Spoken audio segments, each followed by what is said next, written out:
New York City takes action in the push to regulate mopeds in the city following 3 deadly crashes in 10 days last month.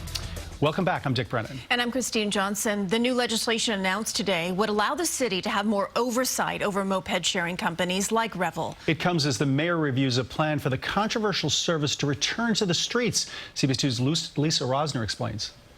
Since expanding to every borough except Staten Island in March, Revel soon suspended 2,000 riders for lawless behavior like running red lights, traveling on the sidewalk, and not wearing a helmet. That all came to a screeching halt July 28th after 3 rider fatalities in 10 days, including the loss of our colleague Nina Kapoor.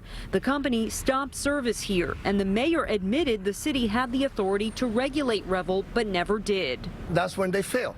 And that's what we as a city fail, and that's what we try to correct. So Councilman Adonis Rodriguez, who chairs the Transportation Committee, says he'll officially introduce next week the Moped Safety and Oversight Bill.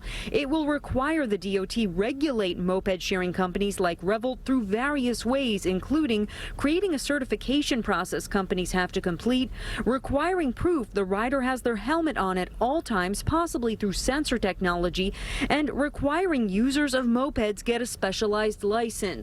This must be a very specific test, and this must be a very specific license. Congressman Adriano Espaillat, who initially called for Revel to suspend operations last month, explains. They're not bicycles. They have a motor. On a hill like this one, they can go as fast as 40 miles an hour. But not all lawmakers support this legislation. I think that the Department of Transportation has done a very good job, and I'm very concerned that if we let politics get involved, we're going to reinforce car culture.